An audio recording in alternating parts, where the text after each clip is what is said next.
உலக சுற்றுச்சூழல் நாளான இன்று சுற்றுச்சூழலை பாதுகாப்பதன் அவசியம் குறித்து பல்வேறு அமைப்பினரும் மக்களிடையே விழிப்புணர்வூட்டும் பணிகளில் ஈடுபட்டனர். மதுரை மேலூர் அருகே அழகர் கோயில் வனப்பகுதியில் இருந்த பிளாஸ்டிக் கழிவுகளை மதுரை அமெரிக்கன் கல்லூரியின் பசுமை சங்க மாணவர்கள் அகற்றினர்.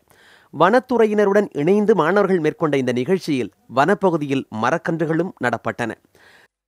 ஏற்கனவே இந்த மூலிகைகளை பாதுகாப்பதற்காக சில பகுதிகளை டிமார்க்கெட் பண்ணி அங்கே என்னென்ன வகையான மூலிகை மரங்கள் தாவரங்கள் இருப்பது என்பதை வகைப்படுத்தப்பட்டுள்ளது வனத்துறையின் மூலம். மேலும் அந்த மூலிகைகளை மக்களுக்கு, அதாவது மூலிகை பயன்கள் தரும் அந்த தாவரங்கள் மற்றும் அதனால் கிடைக்கும் அந்த மூலிகையின் பயன்கள் என்ன என்பதை மக்களுக்கு எடுத்துரைக்க தற்பொழுது பல்வேறு முயற்சிகள் எடுக்கப்பட்டு வருகிறது.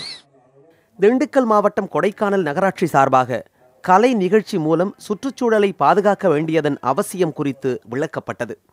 மக்கும் குப்பை, மக்காத குப்பைகளை தரம் பிரித்து மறுசுழற்சி செய்வதன் மூலம் ஏற்படும் நன்மைகள் குறித்து மக்களுக்கு இந்த நிகழ்ச்சியில் விழிப்புணர்வு ஏற்படுத்தப்பட்டது.